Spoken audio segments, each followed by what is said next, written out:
Good viewer, you are watching Xirtus.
That's about good. How's it going, everybody? Good to see you. Or, well, hear from you. Professor Hinds, I'll put you right in the middle because you've got the, kind of HAL 9000 vibe right now. You know, you're like the ominous eye of the AI. How you been? Oh, doing pretty well. So I know you're teaching classes right now. What have you been, how's that going? How are students these days? Oh, that's going pretty well. I'm currently doing GED instruction because it's the summer, and I actually enjoy that a little bit more because most of them want to be there. Good point. The GED, so. Yeah. Chaz, how are you? What's up with you, buddy? Oh, Chaz is frozen. He'll be back. Let's see here. We'll give it another shot in a second. Oh, there you go. Hold on. Chaz, take two. How is Chaz doing? How you doing, buddy? Can you hear me? Yeah, we'll make it work. So we were talking about Semitic history in the past. That was something I kind of want to start on, but I know that you study a lot of things. Maybe you want to introduce a bit about yourself. Yeah, sure. I was invited on. I've been in these circles and Facebook groups and another number of other venues for years now. A little bit about me. I don't really come out of an LDS background. I was a member of the LDS church for a little bit, but I was primarily came of age in the reorganized Latter-day Saint tradition, now called Community of Christ. That's where I attend to this day. And I've read about all the offshoots. I'm fairly friendly with some of the Denver Snuffer folks and some of the Doctrine of Christ folks and people like that have popped up over the years. I also have a pretty strong interest in mysticism, as I was telling you guys earlier. I was a yearly contributing member to the Theosophical Society for a while, and only recently quit doing a yearly donation to them because I had a little bit of financial issues. But I'm pretty well versed in all that stuff, well versed in theosophy and all of its offshoots. Steiner, the Ballards, Mark and Elizabeth Clare Prophet, Alice Bailey, familiar with. And I'm also pretty interested in the history of spiritualism, going all the way back from Swedenborg to the American movement to Kardec and Spiritism. So that's kind of my religious interest. I tend to be interested in the Latter-day Saint movement and esotericism. I got a thought on all that. So there was a great stream from a great channel, Ward Radio, that did Indiana Jones was Mormon, and this one triggered me hard, right? Because I was like, I know too well what is true and what is false, and I love it when they espouse truth, right? Like, because this is a very truth-oriented podcast, but there's just something not, and it's not their fault. Let's also say that, like, it's not their fault because, you know, there's a bunch of people that are espousing this idea that Indiana Jones was probably Mormon. And I really wish to God that this was true, right? Because that'd be so cool, right? But he wasn't, right? He's from Indiana, the whole thing. Really, Indiana Jones, if you watch the Young Indiana Jones show, knew Krishnamurti. His father was openly into the Theosophical Society. And that's a major influence on Indiana Jones, man, is that he was part of the Theosophical Society and had read all the books from Elizabeth Clare Prophet, right? So I don't know. What do you think about that? I could see something like that. Krishnamurti's is an interesting episode for sure. He's more tied into when Besant and Leadbeater took over the society. He doesn't really have as much of a connection to Blavatsky and that stuff. This is a much later thing. Sure that. He ended up renouncing it later. I certainly wouldn't call myself like a dogmatic adherent to Theosophy. I just think that I really like its mission of wanting to synthesize the world's religions with the esoteric traditions and modern science. And I think, I look at I look at all these different figures that have popped up in theosophical circles, even when they're way wrong, as they clearly were with Krishnamurti. I've never read the writings of a single advocate of this strain of thought that emerged in the 19th century, going all the way to now, that I wouldn't describe as a genius. From Blavatsky all the way down to Mark and Elizabeth Clare Prophet. Brilliant people. Krishnamurti, even, like, you know, whether he meant to be or wanted to be what he was, I feel like they were effective in creating Krishnamurti, if not getting him to become something, right? Because he's amazing, right? He really. Oh yeah, he's a great guy. Very interesting thinker, and I don't know, all of them. Even if you walk away concluding some of it is BS, like, you will be a more intelligent and thoughtful person for having dove into theosophy than ignoring it. I would say that. So also, what do you think about Elizabeth Clare Prophet? I know she's pretty interesting. Oh, she's great. I don't agree with her on everything. She's been incorrect on a few different things. My politics are close to hers, although I'm a little different than she is. I think that had she not gotten sick, according to her daughter Erin, I've read her book on her as well, I think she was moving in a direction where the kookiness would have kind of died down a little bit, and she would have become a much heavier player in terms of modern mysticism. If you go watch her series lectures on the world religions series, you can see that she's already moving in that direction in the 90s. Yeah, pretty well. I don't really have a negative thing to say about her. So like, what do you? Oh, go on. Well, I was going to ask you, like, in terms of what do you think is the value then in the theosophical work? You say it makes people seem like a lot of people seem to become geniuses, you know, or be geniuses who. Oh, I said a lot of its proponents are brilliant people. Right. I don't know that anybody will become a genius studying it. But do you think there's something you can get out of theosophy? Oh, for sure. I think that in this age where everybody is fracturing, like I was talking about how the Latter-day Saint movement is so fractured, in this age in which everybody is increasingly tribalistic and we're going in different directions, and people who on paper essentially believe the same thing will trade blows with each other over minor details, theosophy has a very unifying vision in that it's seeking the perennial wisdom undergirding all of the world's religions. Because theosophy will claim that when you get into the metaphysical underpinnings of the world's religions, particularly in their mystical iterations, you are going to find a remarkable unity.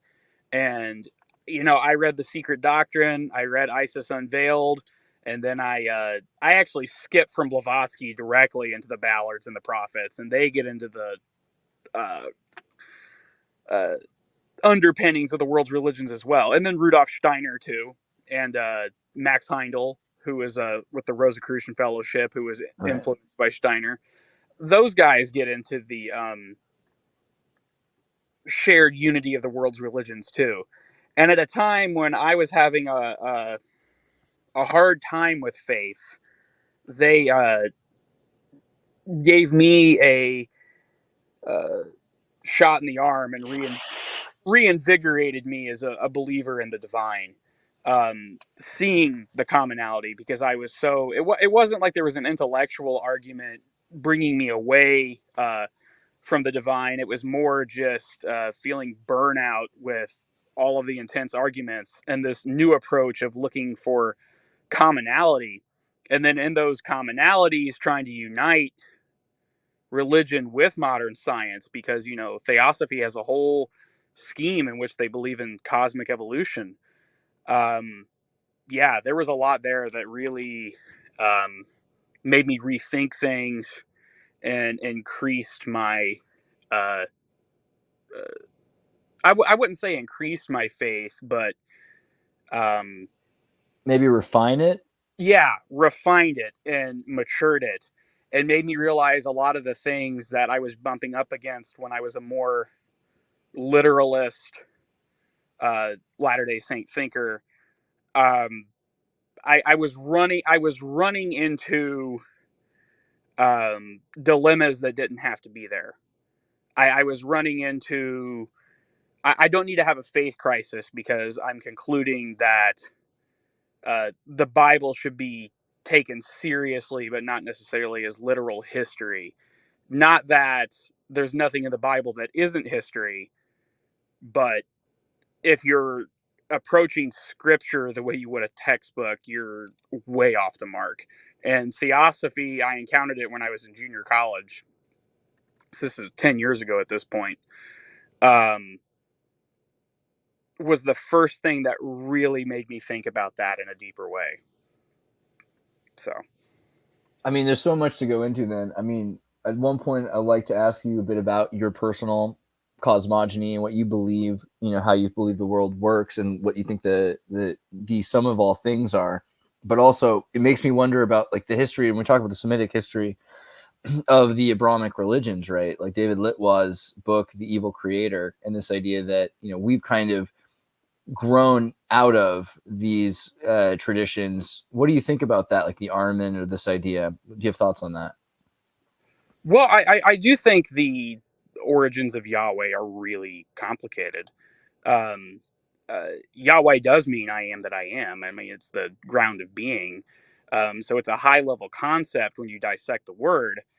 But when you look into the actual history of where Israelite religion came from, it appears to have been connected to some sort of an exodus of Semitic peoples from Egypt, possibly connected with the Hyksos. And then there's another theory that there's an Akhenaten connection. So people who were followers of this monotheistic religion that somehow ended up in proximity with the Canaanites, and then their religion fused.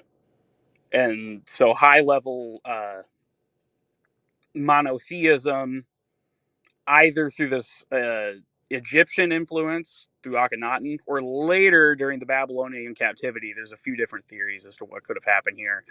At some point, all of these different gods that the Canaanites believed in were amalgamated into one god. Everything is attributed to Yahweh at this point. And it's pretty clear to me from reading the Old Testament that it's based on several different pieces of source material. And what happened was this label of Yahweh started to get to applied to any sort of deity figure, in my opinion. And to me, that explained a lot of the contradictions in Scripture, where you have a God that doesn't care about sacrifices in one portion, and then you have a God that demands sacrifices in another portion. You have a God that calls himself jealous, and yet a God that condemns jealousy. There's a lot of issues when you start working through the Old Testament. It's not as simplistic as saying the Old Testament is nonsense and we should just go off the New Testament. That's not the answer either, in my opinion. I think that you need to recognize that the Old Testament is created from a bunch of different source material and try to find the true Yahweh, the true I am, the true God through all of that. And I think that now, that we have the New Testament and we have the example of Jesus Christ, you can go through the Old Testament and try to find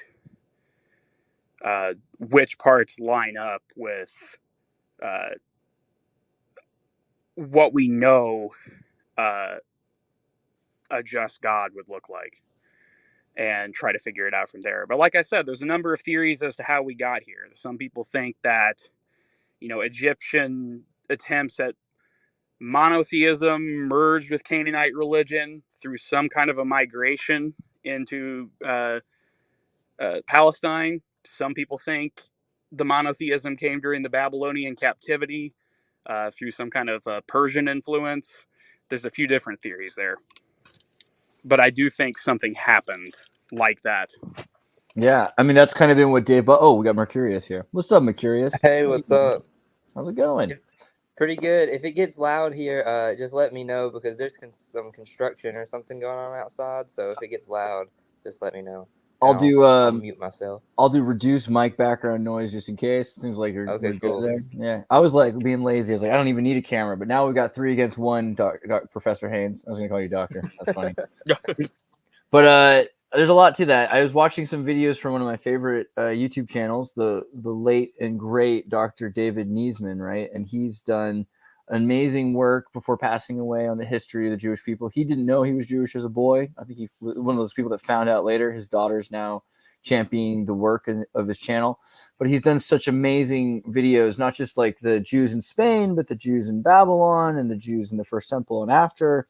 But it's interesting to tie it to this idea of like Semitic, right? Because it's such a broad, Semitic's more broad, right? That idea of Canaan might be more legitimate to say like these are like Canaanite. There's all sorts of different people. Is that wrong? What would you say about that?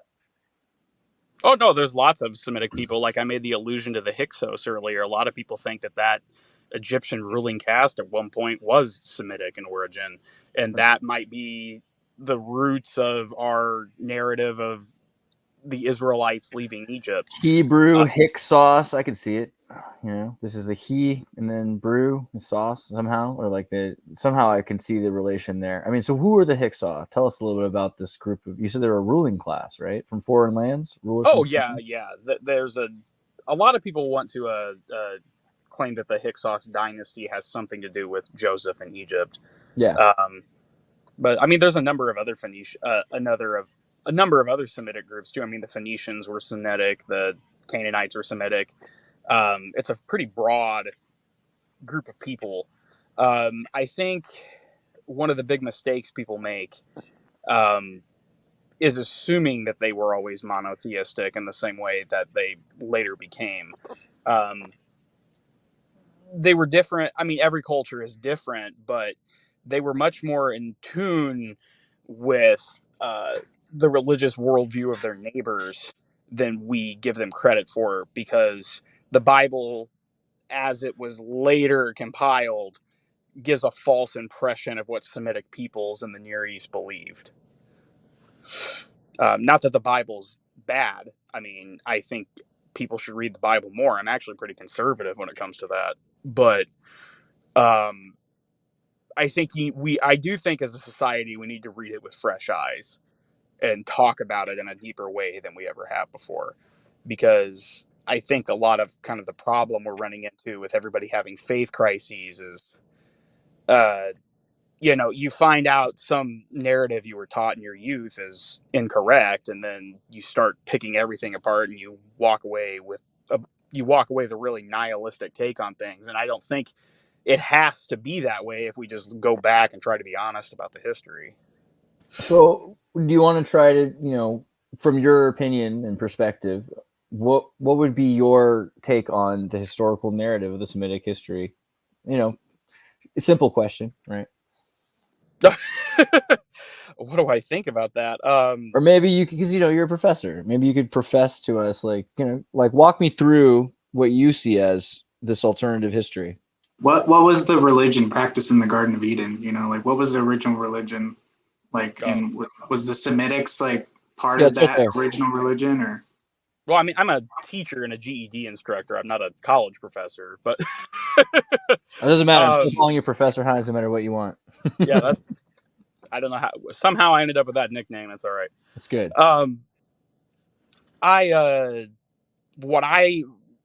What was the original religion in the Garden of Eden? I think that, in my opinion, that's talking about that's the religion that's written upon the hearts of all men. That, like if you go back to that time period, and if you read Manly P. Hall, he has several good lectures on this. He'll talk about this period of time from the year 600 BC all the way up into the rise of Christendom, which he dates after Jesus, because he includes Jesus Christ and St. Paul and John the Baptist within this group of people.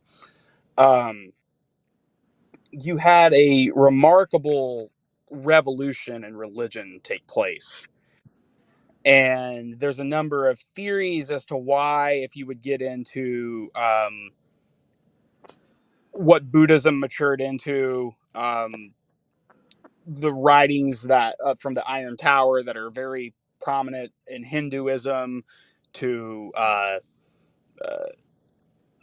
the rise of different strands of Judaism, which ultimately culminate in the rise of Christianity. Why, when you look underneath this stuff, you see a lot of metaphysical unity. And people even commented on this philosophically, that you dig into Neoplatonism and Hermeticism, a lot of this stuff sounds like Vedic philosophy coming out of India. There's a number of theories as to why all of this looks the same.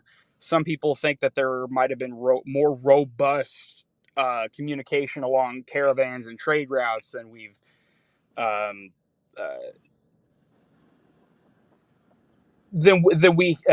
fully appreciate. And some people have tied in the myth that Jesus went to India. I don't rule that out of the realm of possibility. I don't know for sure one way or another, but some people think there might have been more travel and communication than, like I said, we appreciate. Other people think, and this is the theory that I am a fan of, that these ideas, when you really start dissecting them, that there's a self-evident quality to them, and they're written on the hearts of all people, so that people independently in different locations and through divine intervention. I do think beings of light appear to people all over the world, and lying with this quest for truth we are all on, and this religion that's written on our hearts, and then through divine intervention and theophanies, like the coming of Jesus Christ and things of that nature, we have a combination of reason and revelation allowing people to come to the same conclusion in different places. And in a roundabout way, I would say that is what I think the religion of Eden is, because I think Eden is within our hearts. And I also kind of conflate Eden with the Latter-day Saint idea of a pre-existence. So that's what I would believe in that regard, Chaz.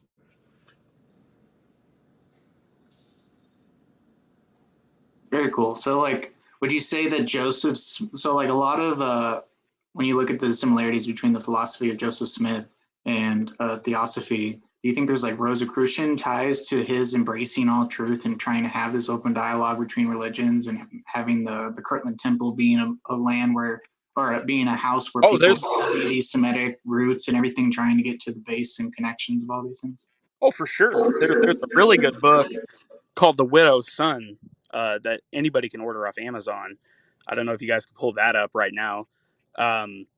That gets into the Rosicrucian ties between Joseph Smith and various communities that existed in America at the time. The Rosicrucians and mystical societies had a presence in America. You can go look at the Phaedra community in Pennsylvania right now. Where do I find this book, The Way of the Sun?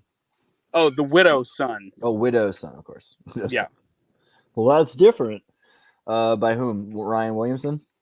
I'm trying to remember the author. Novel of the Weird West with Jared Hemla, Two Crows. I think the full title of the book is The Widow's Son, An Esoteric History of the Prophet Joseph Smith, something of that nature. Oh, that makes some more sense. Okay. Yeah. The Widow's Son, The Esoteric History of the Prophet. That tracks. Here it is. That looks good. I would recommend anybody read that book. Oh yes, John D on the back cover. Yeah, this has got some cachet, and just like, I don't like to judge a book by its cover, but if I'm gonna. Yeah, but I mean, the Rosicrucians had a presence in America. If you look at, I always say, is Ephrata or Ephrata, Pennsylvania, that was established by a mystical sect of Christians that people believe had some kind of a connection with the Restoration movement. And nowadays, it's you go there and visit. They still maintain the community as a historic site, and anybody could look them up on YouTube. The historic site, I mean, they're surrounded by Anabaptist groups like the Amish and the Mennonites. That's who's prominent in that area now.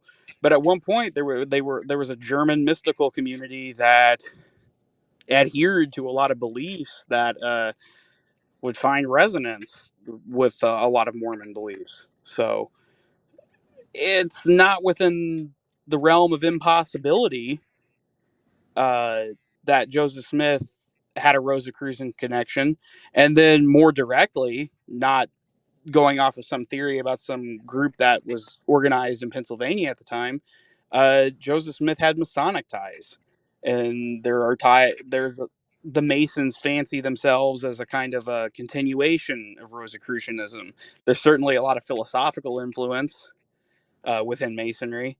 What would you define as the distinction, right? Because Rosicrucians are always like, it's like that meme about Star Trek where they're like, "Are you friends?" And then the Rosicrucians are like, "No," but the Masons are like, "Yeah, we're friends." What's the deal? What's the distinction?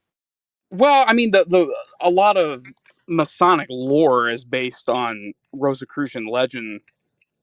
The Rosicrucians, to this day, it's not clear that they exist as an extant group.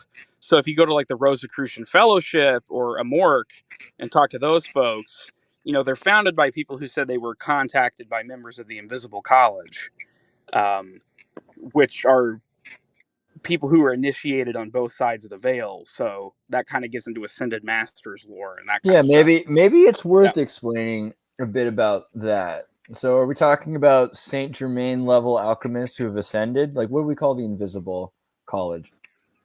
It's people on both sides. There are people who are ascended and people who are not ascended, but they are all united in a brotherhood. And some people want to conflate them with the Rosicrucians. I would personally say that I think the Rosicrucians were one iteration of that. But the point I was making is that modern Rosicrucian groups don't really tie themselves with a direct lineage, which, like, what I mean by that is Max Heindel didn't meet a guy who was a Rosicrucian who was, like, initiated by another Rosicrucian going all the way back, and there's a clear line of succession. So, like, picture, like, if you talk to a Catholic priest or an Orthodox priest saying that they have a line of succession going all the way back to the original apostles. doesn't really exist with modern Rosicrucian groups. What they claim is they have been contacted by members of this order, and that they were inspired to form the groups that you can look up online today. So, but the difference between, oh, go on, sorry. Oh, go ahead. I'll ask in a second. Oh, the difference between Rosicrucians and Masons. I mean, they're two different orders. I would say Rosicrucianism is more explicitly Christian in its expression, and it's a lot more philosophically and metaphysically speculative. Freemasonry, there is a lot of speculation, but Masons don't necessarily endorse any of that. What you're seeing with that are individual Masons commenting upon Masonry. So, whereas Rosicrucian societies would publish Rosicrucian manifestos, like if you get into Masonic writings, there's not like a Masonic council that is publishing this stuff or ordering it to be written. So that's a little bit of a difference right there. Now there's Rosicrucian influence on Masonry because people would look at Masonic ritual and explain it in light of Rosicrucian thinking. So there's a little bit that gets confusing. One thing I think that could be helpful is like the prophetic nature of Rosicrucianism as opposed to Freemasonry, because when Rosicrucianism got started out, there was a lot of influence, and if you look into people like early influences on Rosicrucianism, John Dee, Valentin Weigel, all of these people, they're really interested in the prophecies of Joachim of Fiore and other astrological predictions and things like that were really popular during the Renaissance.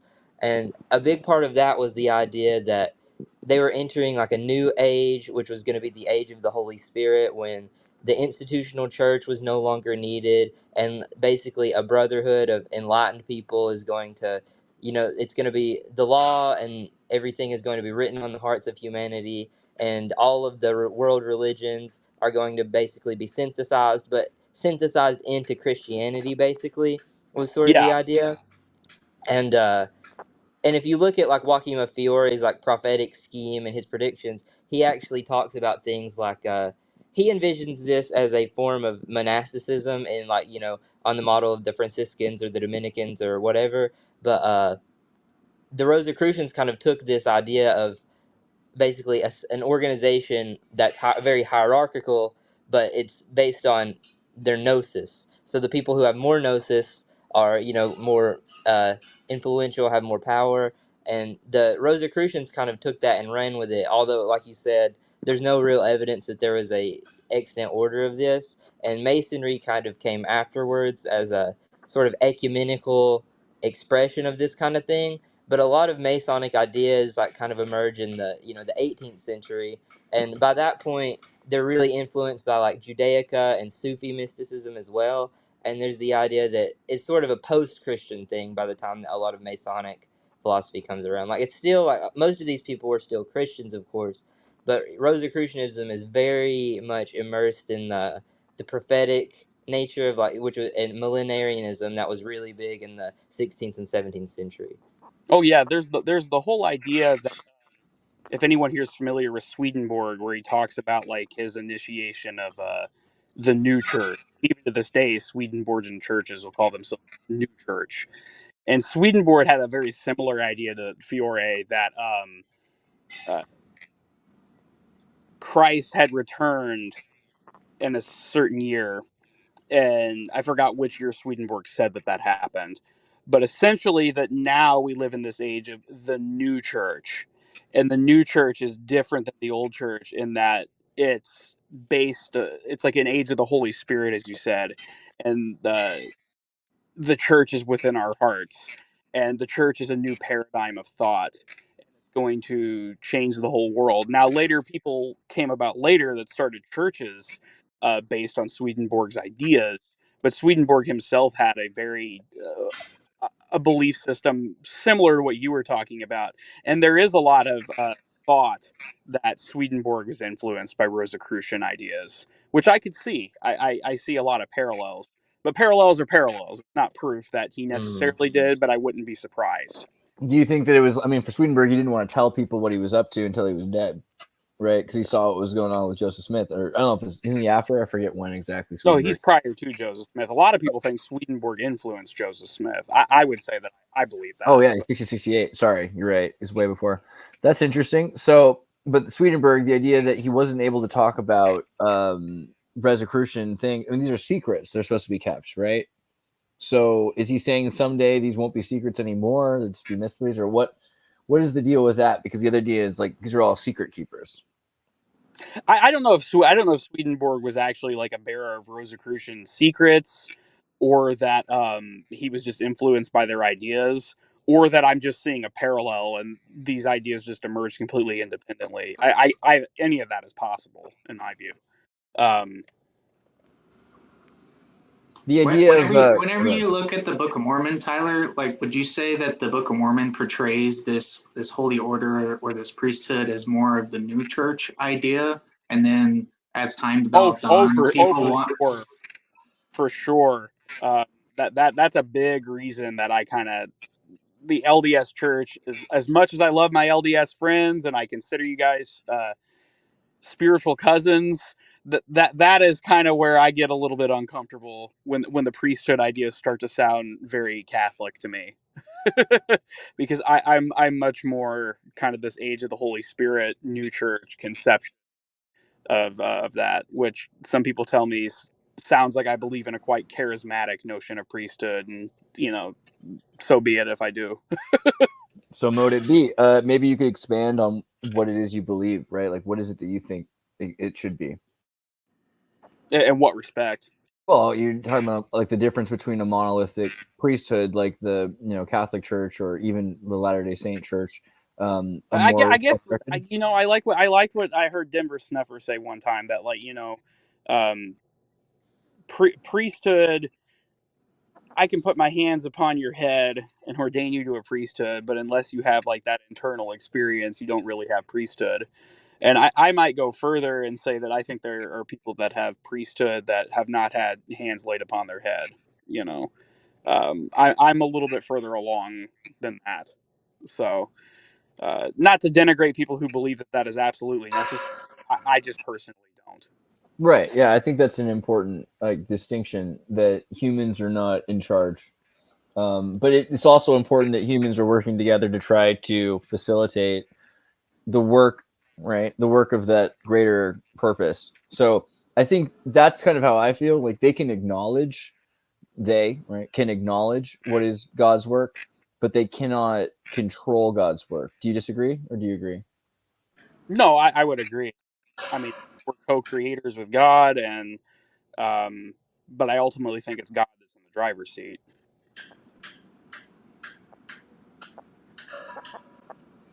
Man, I don't know. Thinking about some of these other groups that have started, like self-starters, right? Like Aleister Crowley and the Thelema, right? Like out of Gnosticism. And what do you think about the potential for problems for people who think that they're priests, but then they're talking to like the greater pantheon than the centric source? Well, I mean, I do. Swedenborg would talk about that. As somebody who ventured into the heavens as often as he did, he said you got to watch the spirits because they lie. And he doesn't mean all spirits lie. He's just saying that like you're going to encounter liars on the other side of the veil in the same way you'll encounter them here. And you'll encounter fools and people who don't know what they're talking about in the same way that you'll encounter very wise individuals. I do get a little bit hesitant. I'll put it this way: don't believe everything somebody playing with a Ouija board says. And I do think there are people who have been misled by spirits with bad intentions. I don't know enough about Crowley to comment on that. I know a lot of people have the knee jerk, I don't like him. His aesthetic doesn't appeal to me, but I truly don't know enough about the guy to really comment on it. So, Chad, you got a question? What's this one? Oh yeah, Chad. so we were just talking about like this universal priesthood and the importance of experience, and it reminded me of the Doctrine and Covenants, section 121, verse 36. It says that the rights of the priesthood are inseparably connected with the powers of heaven, that the powers of heaven cannot be controlled nor handled only upon the principles of righteousness.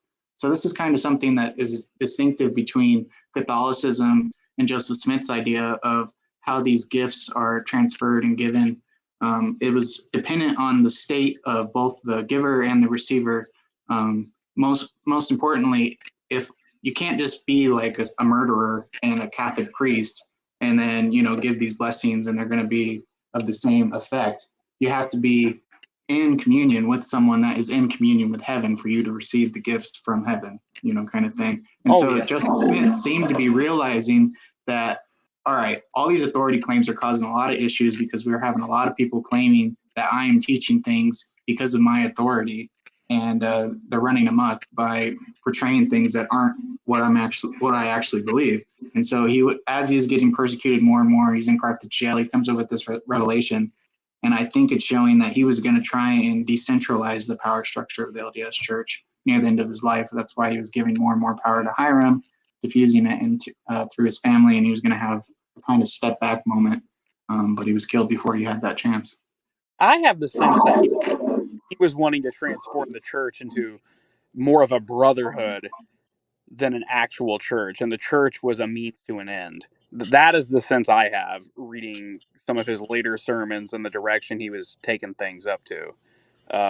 Yeah, the King Follett discourse. I know this one is a controversial one in some weird ways because I feel like it should be included, like along with the quad should be like a quid. There should probably be a fifth book in there. You know what I'm saying? I would say, see, I had issues with King Follett until I studied Theosophy and Kabbalah more so. And then it chilled me out. My beliefs were probably far closer to a conventional Protestant before I studied Kabbalah, and King Follett made me really uncomfortable.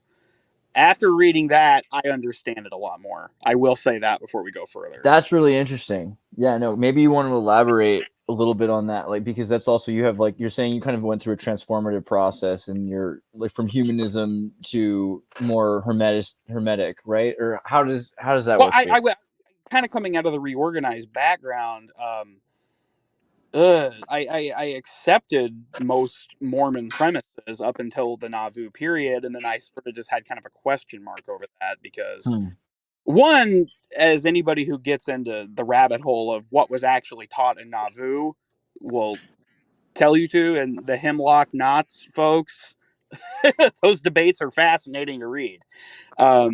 It's kind of one of those, I don't know what the hell anybody was teaching there half the time because everything is so up for debate.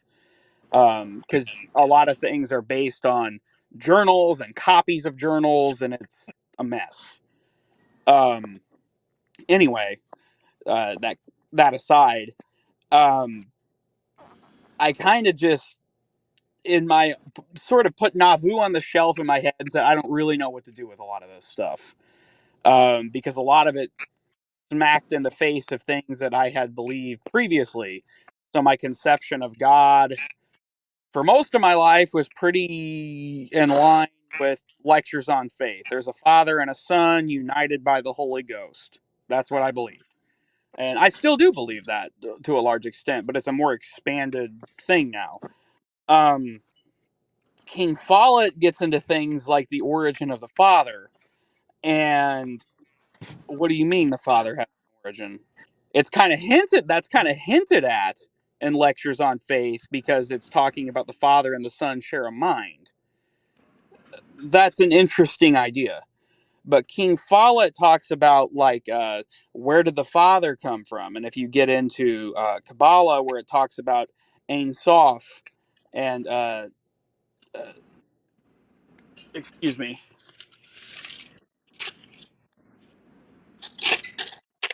Sorry, Steak and Shake.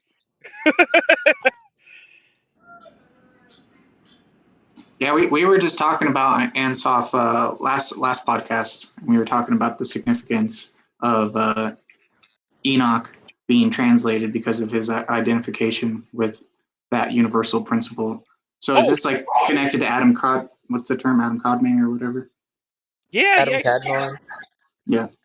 Well, what I was gonna say, when you get into Ein Sof and all of that stuff, where it talks about like there was this world of light before everything kind of contracted into a single point of light, and then birthed the universe, all the planes of existence within that universe.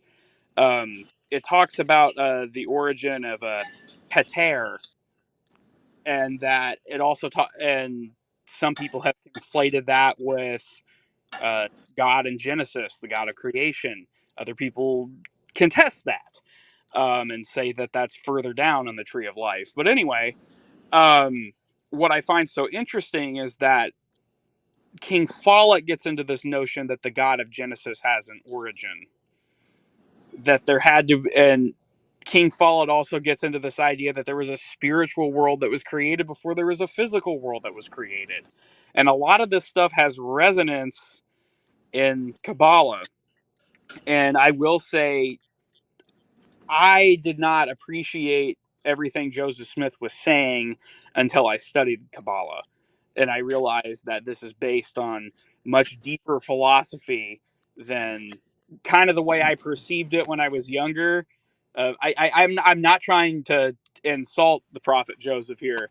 I hold him in high regard. But when I read that when I was younger, I was kind of like, oh man, this is like grug brain stuff. Like, this is what I thought God was when I was like 5, that God's a guy. Yeah. That's what's crazy. Do you remember, like, okay, when I was a kid, there was this church video they showed. I mean, and I wasn't raised Mormon. I was raised Catholic, but my dad was just wildly weird enough to take me to like every church just as a kid so I could see them, including the Mormons, you know? I don't know. Cool. That's a good. I take my own daughter to lots of different stuff, so your dad's right on the money with that. Right. And so I agree. Yeah, I'll make sure to do it myself. So he takes me to the Mormon church, and I see in like a kid's room video this like animation like about the cosmology, the apotheosis of God. It's like there was this guy who was like us, but he prayed every day. He prayed while he ate. He prayed while he slept. He prayed when he got up, and he prayed when he went to bed. You know, like all the time, and he just did good. I don't remember it perfectly because I'm literally like 4 or 5 when I see this. But then he became God, right? And that was, I saw that so young. I was like, this is it. This is what makes the most sense of all of these different churches, right? And something about it. It's pretty interesting because when I was younger, like I said, I didn't appreciate. When I first read King Follett, I just thought it sounded like a little kid conception of deity. But then when I started studying this Kabbalistic stuff, I was just like, no, Joseph Smith is pulling from something that is far deeper than I appreciate. And I came away after studying Kabbalah a little bit, definitely not too in depth, but I came away realizing that there was a lot more going on here than I fully understood. And I mean, it just makes sense too, because like the Gnostics would often talk about this idea of like the depth to God, the God beyond the God. And I would kind of equate that with Ein Sof. Like, you know, there's God on the throne, the Father, who, if you just think about that for 5 minutes, like there has to be an origin point to that. That's a little bit complex, you know, to have always existed in that form. And before anybody quibbles with me, I'm not saying God has not always existed. That's not what I'm saying. But there has to be something more fundamental underneath that, being itself.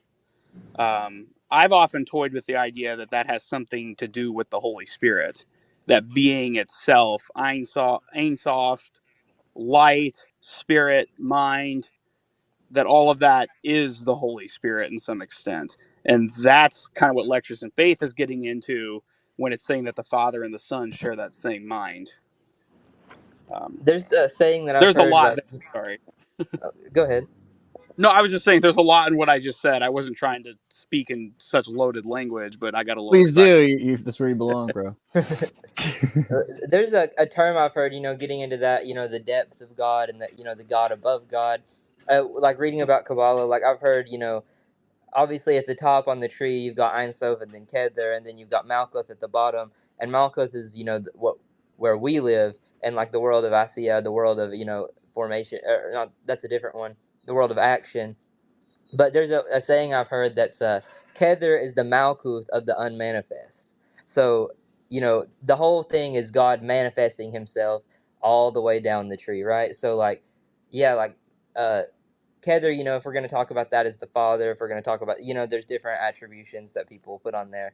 But yeah, Kedar is think about that, like the Malkuth of the unmanifest. So we can't even comprehend, beyond this. And this is just like all conceptual to us. But one thing I was going to say about King Follett But is not to I think, David Bowie.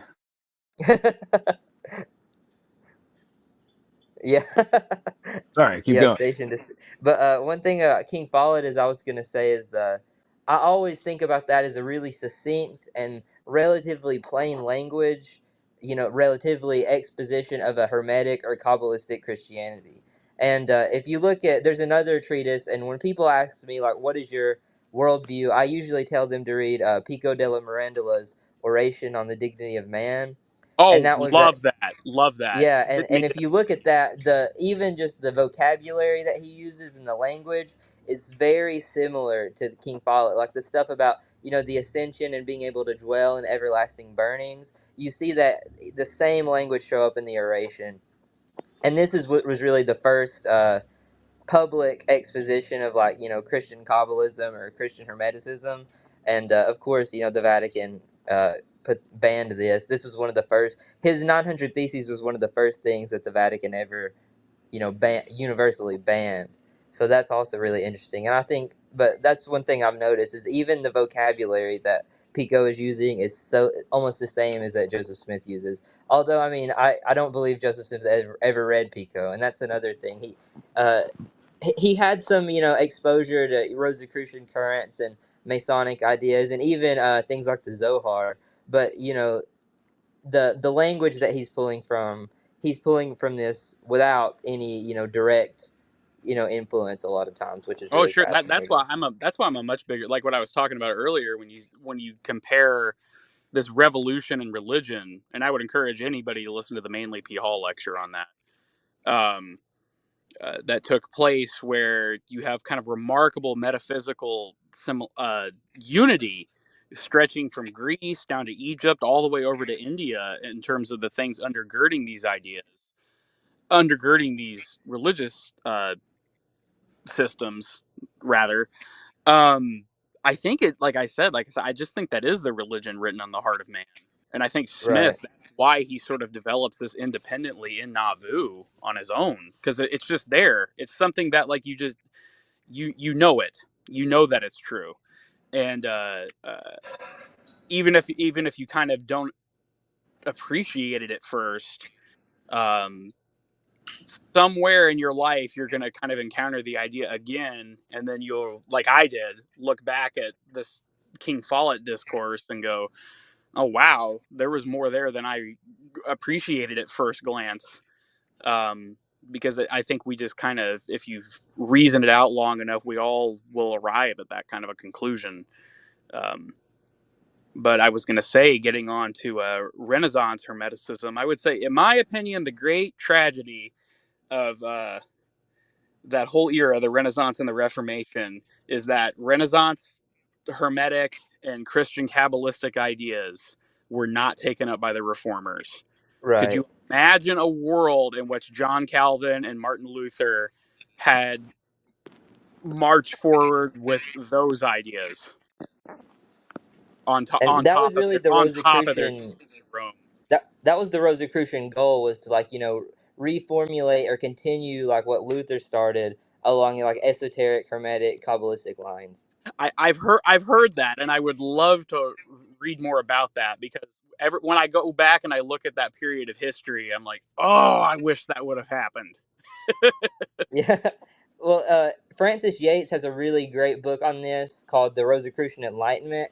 And this isn't the best book. I'm not an expert either, but this isn't the best book if you want to really get into the ideas. But if you want to get into like the historical nature of it, this is a great book for it, because she talks about how essentially, if you look at things like the chemical wedding of Christian Rosenkreuz, a lot of this, of course, has like spiritual symbolism, but there's also all these connections to like the Protestant leagues going on in Germany, like Yeah. the alliance between King James and Frederick, the Duke of the Palatinate, who became briefly the King of Bohemia, and his palace, which had all these kinds of like Hermetic and Kabbalistic symbolism in the gardens, and like basically, it was a yes, there's all the spiritual symbolism, but there were also a lot of political, symbols and allusions that like a Protestant in Germany reading the Rosicrucian manifestos would have picked up on.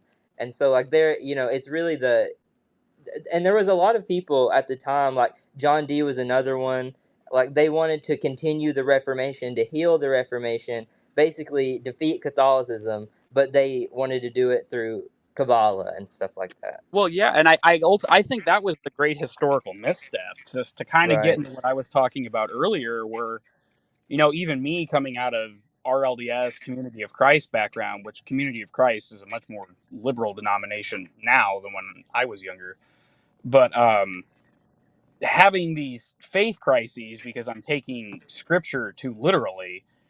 In my opinion, I think that was the great sin of the Reformation, was getting everybody set up to think in those terms. And if you had had a little bit more of that, Kabbalistic Hermetic influence, I think that would have mitigated some of that. But we ended up in like this weird losing argument with the Catholics because, Mm.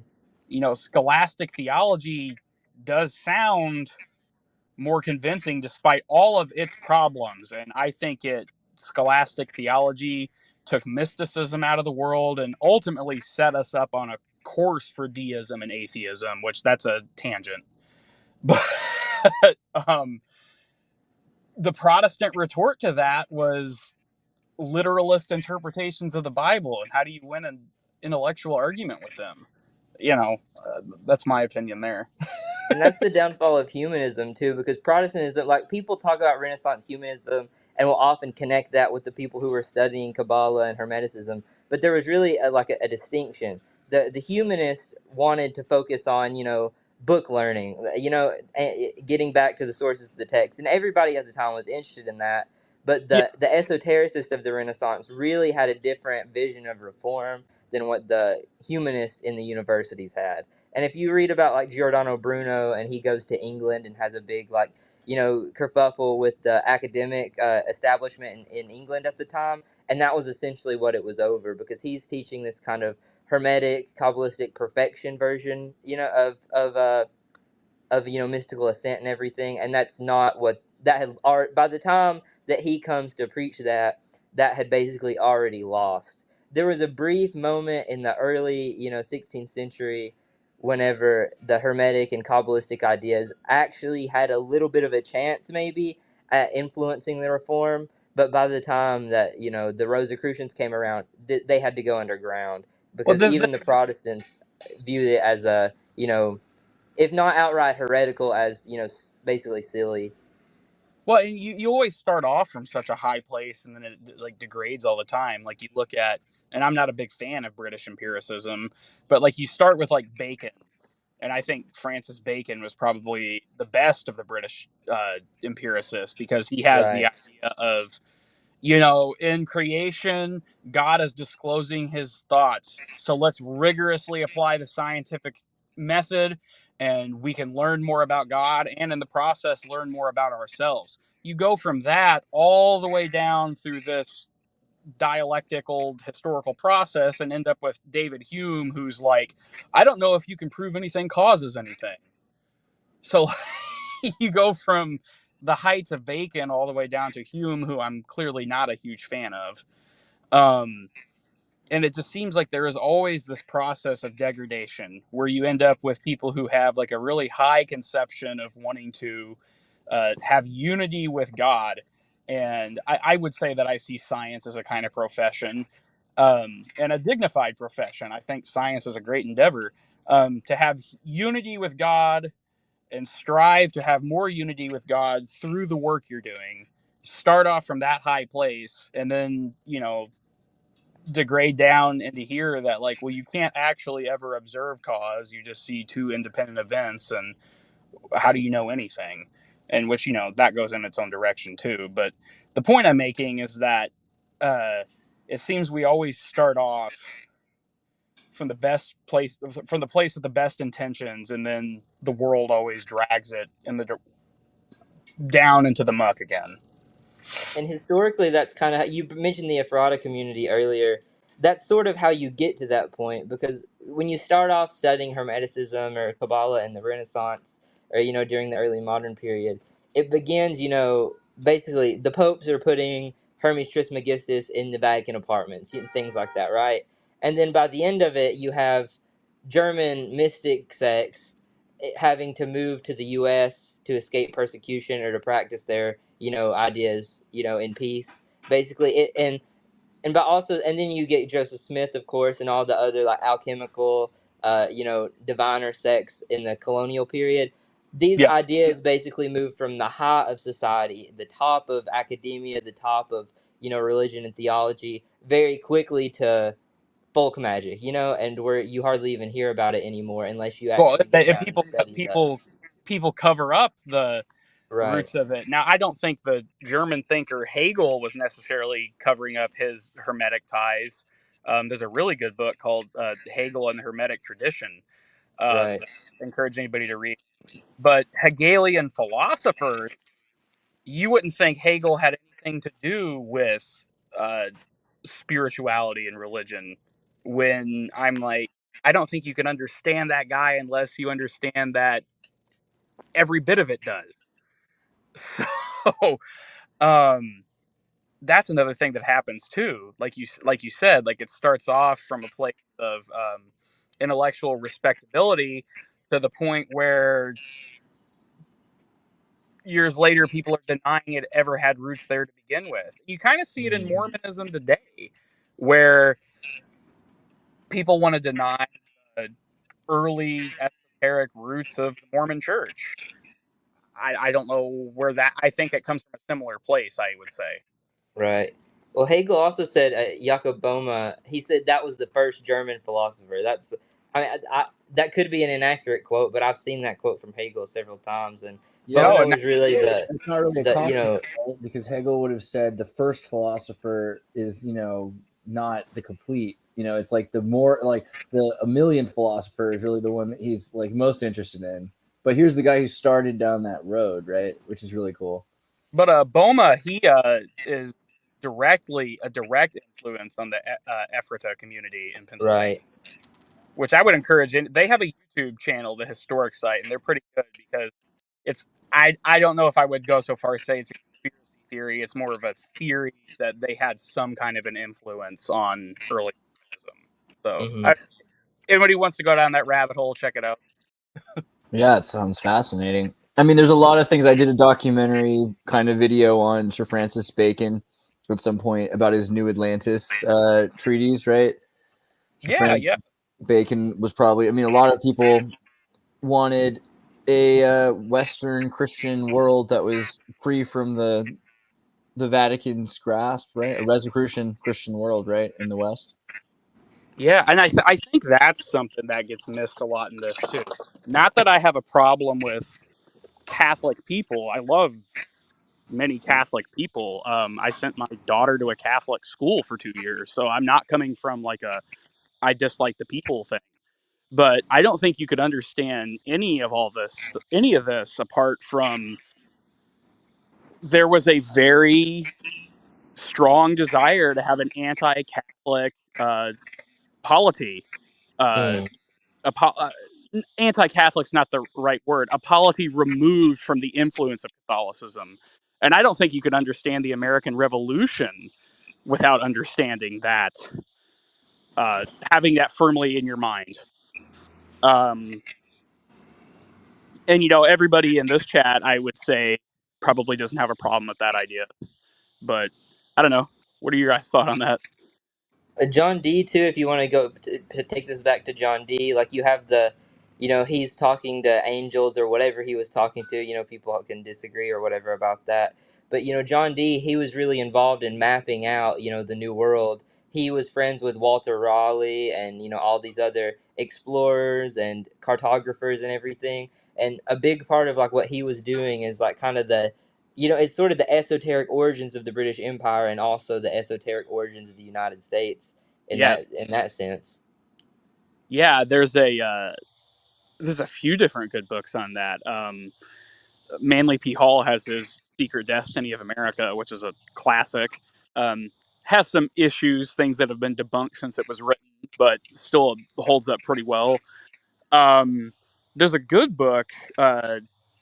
It's something like John Dee and the Occult Roots of the Modern World that I read a couple years ago. That was very good. And of course, you have all of the claims out there that Francis Bacon was the primary driver behind the colonization project here in the Americas. Right.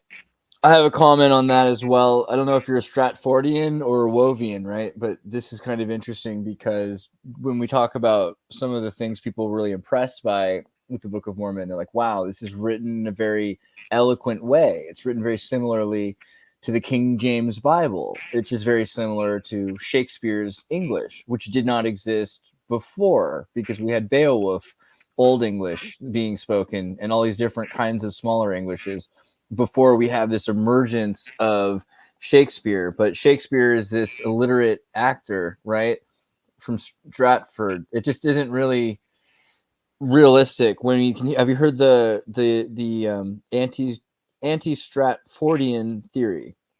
Is it the Shakespeare and Francis Bacon are the same person? That one? It's more that the Earl of Oxford is probably Shakespeare, but if you connect Oxford with to John Dee, right? Because John Dee trained and gave him the 47 number, his numerology, and you can watch a fantastic source on this. Actually, is David Woe, Anti-Stratfordian, I think is his channel, and I did an interview with him as well. But let me find his actual Alexander Woe. I apologize. Alexander Woe, and he has a lot of digging he's done into who actually wrote Shakespeare, and it seems like the Shakespeare Company is Cecil Rhodes, Sir Francis Bacon, John Dee, and around the ideas of Edward de Vere, the Earl of Oxford. That's interesting. I have kind of mixed feelings on Cecil Rhodes, but I like right, of course. other three. No, exactly. Cecil Rhodes is like pretty dark, bro. I mean, I'm sorry, no, that's the wrong. That's the wrong Cecil. That's the wrong Cecil. Shakespeare. That's the wrong Shakespeare. Cecil. Who was the dude who took care of Earl of Oxford? De Vere was living with William Cecil. I apologize. That's twice I've gotten names wrong today. William Cecil, the first Baron of Burleigh, who took in the Earl of Oxford as a child. Anyway, the idea that William Cecil was behind the Shakespeare Company, was an occultist, was really into the Puritan Christian movement, where he forced people to stop practicing their natural ways, right? Like they made women stop doing their herbal medicines, and they stopped a lot of the folk Christianity. Yeah.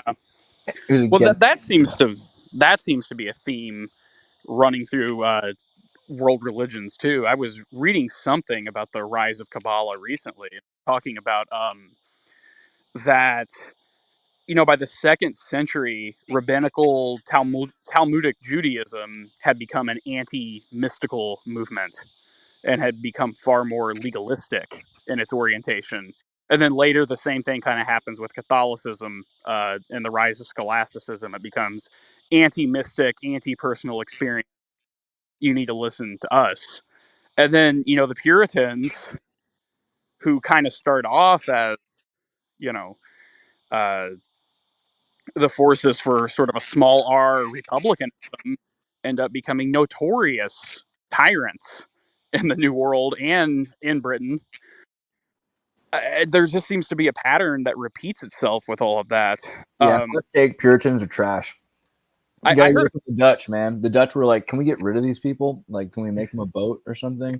And then when they get here, what do? They burn each other for like not doing the right thing on Sunday, doing nothing on Sunday. They burn you. It's crazy. Dutch. I'm mostly of Dutch and German descent, and those tend to be pretty live and let live cultures. So the Puritans would fit in very well. Something that you guys were touching on about, the Shakespeare authorship controversy, and also the Elizabethan movement. I've actually read that there's also could be a possible Rosicrucian connection there, because like you have John Dee and all of these people who are interested in the occult philosophy, and also like if you read, I can't remember if it's I think it's Marlowe who has the poem The Fairy Queen. I'm not sure, but anyways, there was this kind of revival of Arthurian mythos of this mystical empire with like the Oh yeah, Virgin Queen at its head and everything like that. And there John was a Elizabeth Merlin. That was what they. right, yeah, exactly. But there's this, a revival of chivalry, a revival of Arthurianism, and it all is like tinged with Hermetic and Kabbalistic symbolism and ideas as well. And of course, like the rose cross symbolism has its, there's the cross with masculine, feminine, and the rose. There's a lot of stuff you can read into that, but there's I can't remember the name of it, but there was one knightly order that a lot of these people were being, inducted into during the Elizabethan times, and one of their symbols was the red cross, which you see on the English flag. And then of course Luther Yeah, had the Lutheran rose and stuff. And so like there's a connection that some people have drawn between the red cross and then the rose cross with of Luther, and it's also a symbol of the connect, the alliance between English and German Protestantism as well. So that's another potential theory about yeah. the origins of the rose cross symbol. And I have heard that the Lutheran pietists, who kind of come up later after Luther and really push Lutheranism away from Catholicism, like we are a true protest Protestant movement. I've read that there was a lot of Rosicrucian sympathies among pietist Lutherans, which Right. through my mom's family, I have connection to Lutheranism and the German Reformed tradition, which are both heavily influenced by pietism. So Apparently the Ephrata community, like in the book on Mormon origins, The Refiner's Fire, which connects like radical Reformation ideas, Hermeticism, alchemy to the great, development of Mormonism, it love touches that. on the Ephrata community, as well as some of the other German mystic sects in colonial America. Actually, like their communion rituals were like a weird syncretism between like Rosicrucian ritual and Lutheran like divine service. So like their Holy Eucharist ceremonies. So I don't know exactly what that would have looked like, but that was something that it kind of mentioned in passing when I read that book. Yeah, and I think there would probably be a Swedenborg connection when it comes to mystical Lutheranism itself. I mean, he criticized Lutheranism, but he was, from Sweden and Right. reared a deeply Lutheran context. And actually, a lot of people don't know that there was eventually a Swedenborgian rite of Freemasonry. That's something to look into if anybody's curious about that. Right. I was interested also just because I was looking again like the triple tau, which is the symbol of the Royal Arch British Masonry, which is right from King James on, and then the John Dee video here I was looking at that was showing the triple tau earlier, just like all of the triple taus that they find in the Shakespeare thing. So looking at the Shakespeare thing, it's interesting to me that the Book of Mormon is so similar to such a what we consider not just a perfect work, right? Like, but the Word of God, and then also Shakespeare is the new English, because before that people spoke like Beowulf, essentially, like they're creating a new language which they taught, which is now, I mean, they don't even write, like when you read words in England, Greenwich or something like that, they don't, the whole place is not pronouncing anything the way, they're obviously a conquered people speaking a new language, right? So what Yeah. is English? Is this some sort of Enochian thing? I mean, because like John Dee is very much involved in the creation of English itself, then, if he's creating Shakespearean English and the Bible. So how, I mean, what does that say also, you think?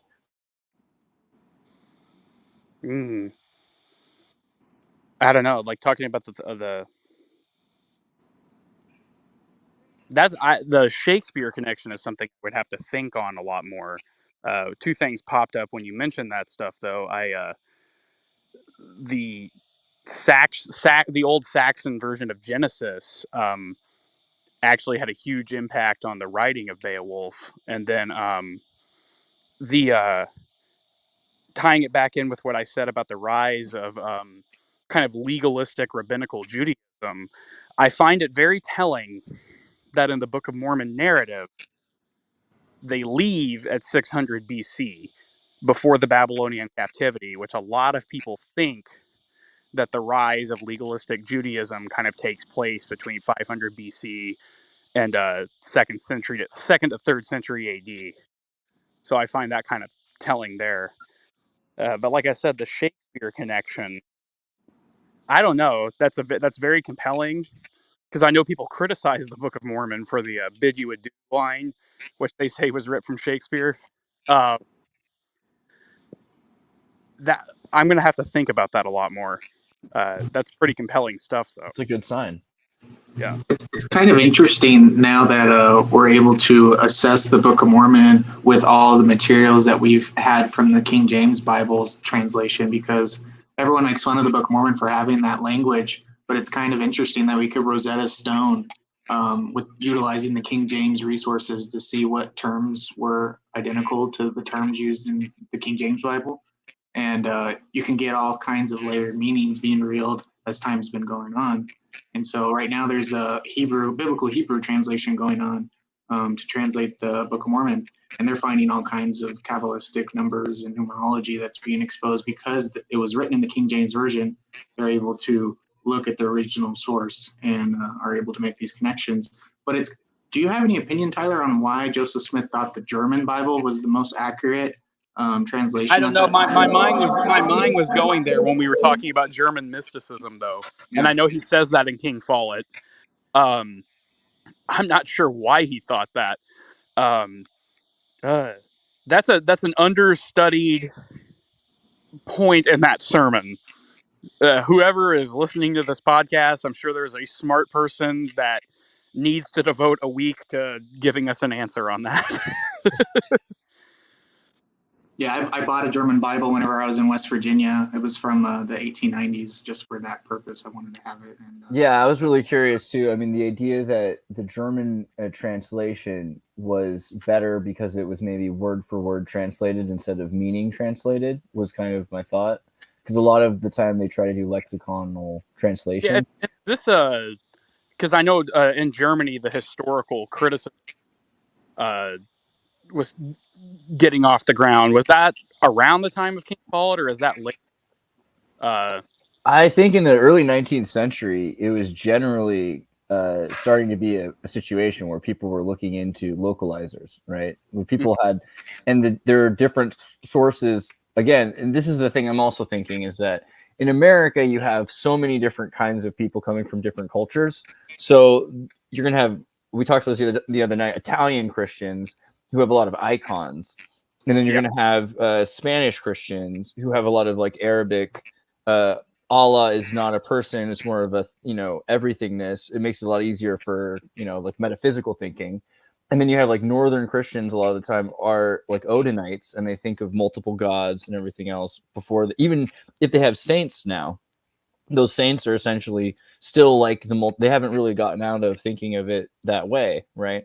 So when that all comes together in America, there's a disharmony in the way they look at things because the first time that they're really forced together to see God from all of their different perspectives. But then you have people that are trying to make sense of it versus people that are trying to just translate word for word. And I think also, where is the Erasmus? Let's see here. When Erasmus's translation makes it into the King James Bible, that also is like a humanism that occurs, right? So that I think that's the other thing. If Erasmus hadn't made his mistakes when he had mistranslating Lucifer and setting us up essentially for like further problems, then we would have a very different Bible. And I assume like in terms of the King James Bible, right? So then I have to wonder, like the German Bible, if it's not from that, then it's probably a non-Erasmus translation. I will say a lot of that is getting cleared up in the scholarship too. I was very kind of surprised to find out that Michael Heiser, who passed away recently, but wrote an excellent book on called The Unseen Realm, which gets into kind of the ancient Oh, henotheistic monolatry worldview, and then gets into some of the fallen angel stuff. Book of Enoch. It's just a fantastic book in general. I was listening to him talk about, and this is something that I had always thought, but never uttered out loud. And I had thought it because of some of my theosophical connections. He came out and it was on a podcast. I heard him say, like, it's not really clear from the biblical narrative that Lucifer, Satan, the snake, that any of these are the same entity. That is an assumption we have made. And some of it comes out of Milton, Milton's great. Everybody should read Milton. That is a great book. But he was talking about some of these conflations we make about the biblical narrative come out of things far later. And I think you're talking about Lucifer the Lightbearer conception. It's an interesting point that he made, and I never thought I would see a. I think he's an evangelical. Somebody will if I'm wrong about that, I'll get corrected. I don't know. I'm sure. But like, you ever been to Italy? Yeah, you weren't raised Catholic, so you don't have this problem. But like, you ever like pray to Lucifer? Because sometimes you gotta pray to Lucifer of Cagliari.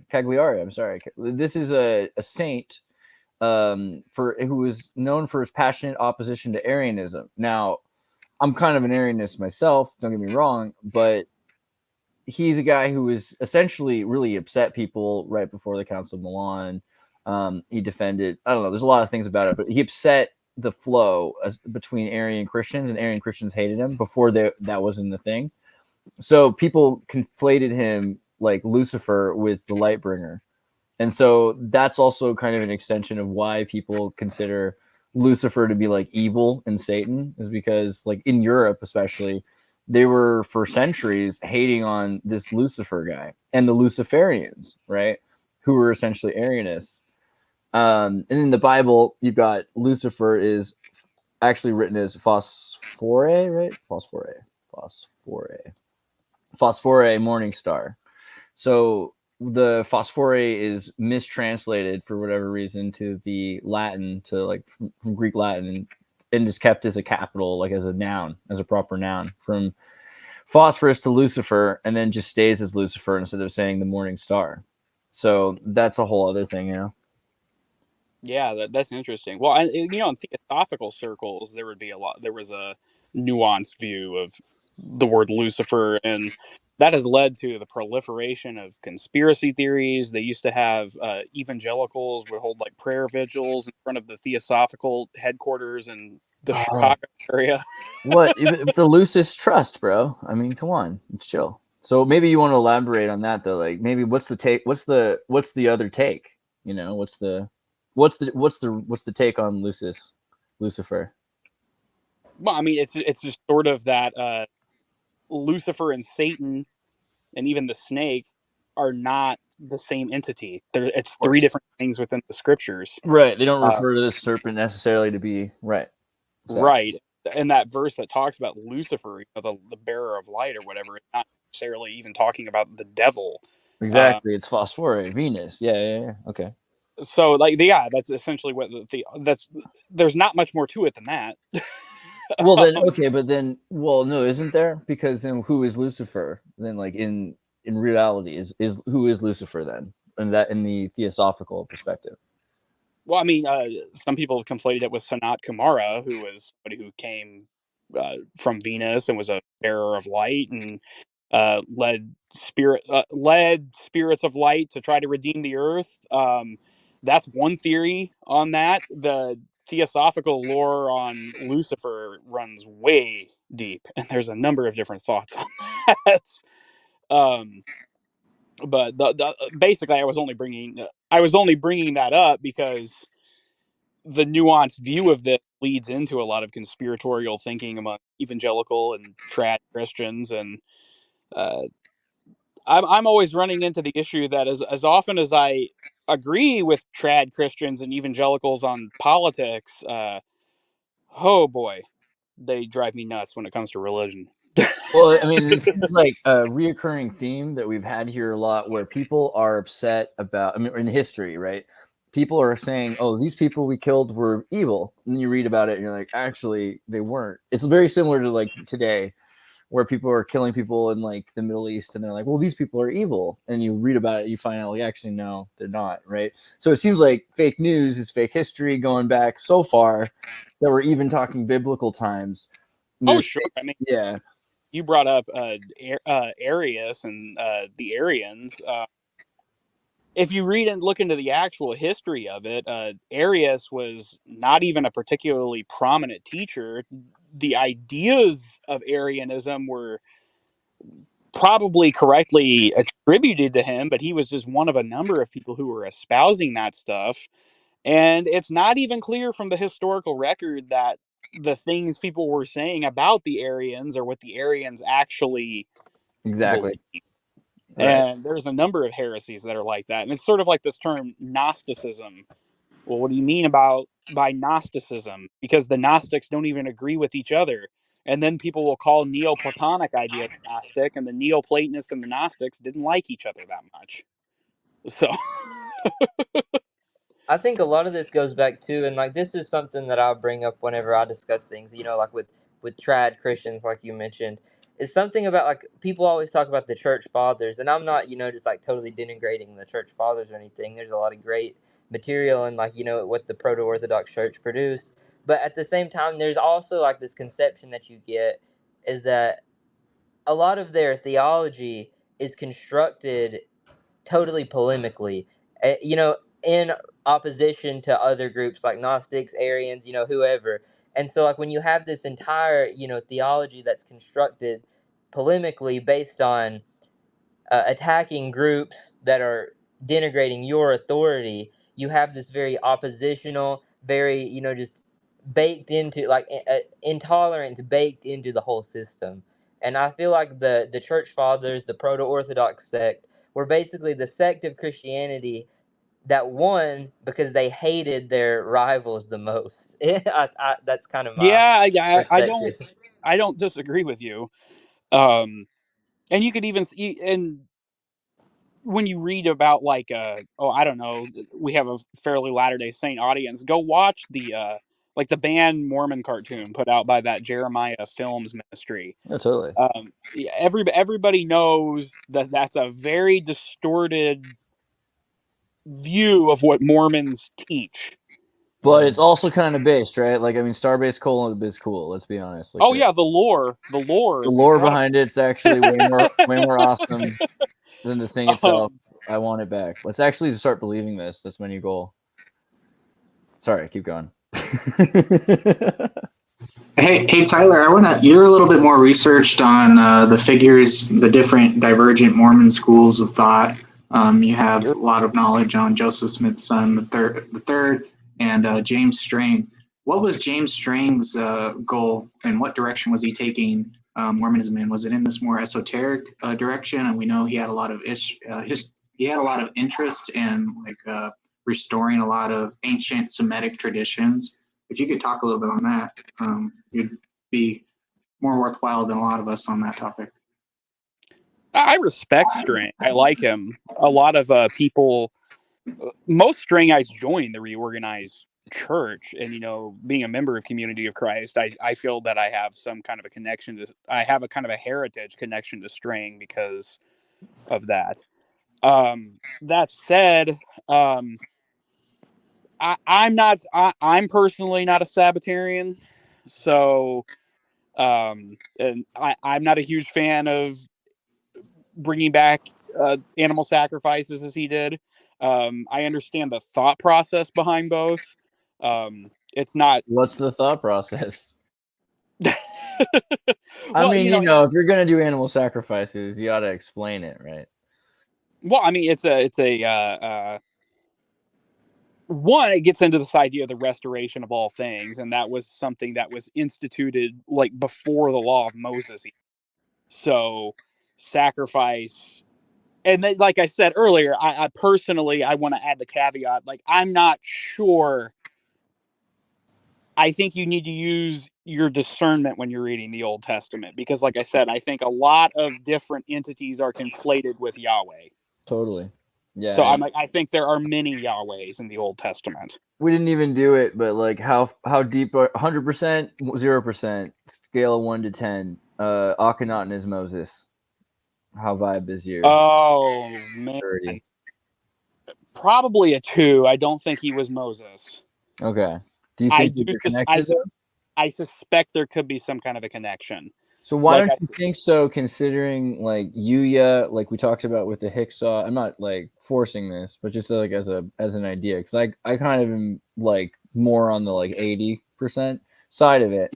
They're at the same time essentially, and he's raised as a pharaoh, and then he's moves out of the city, builds a new city, and they're like in the desert for 40 years before it's like destroyed, and then they're kicked up north, right? Oh, for sure. I think that there is probably an influence. So like the Hyksos and Akhenaten are kind of separated on the timeline a little bit, so that gets sticky.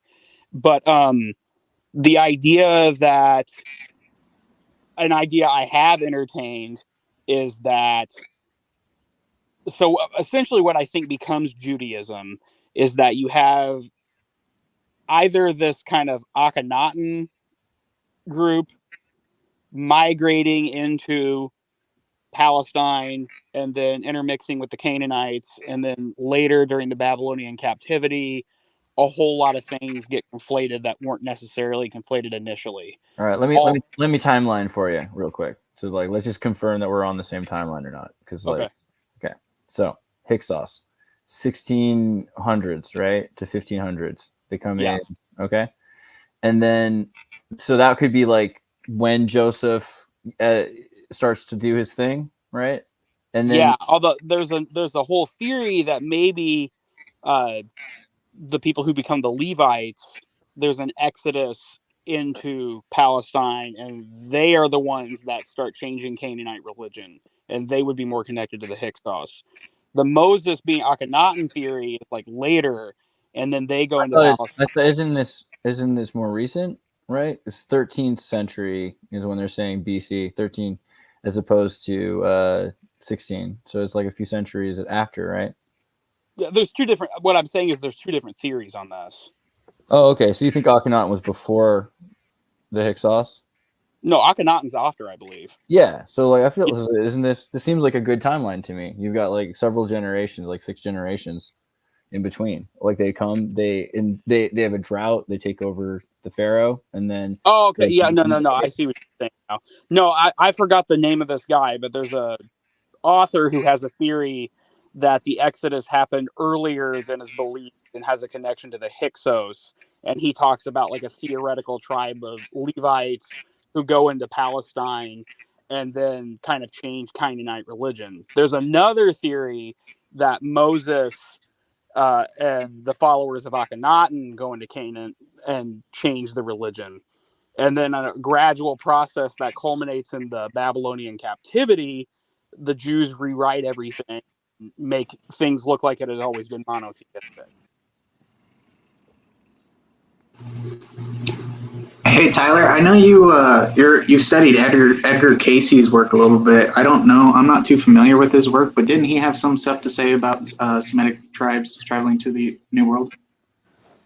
Yeah. Casey thought that the missing tribes of Israel might have come to the Americas, or a remnant of them. Is he drawing that from Joseph Smith, or just?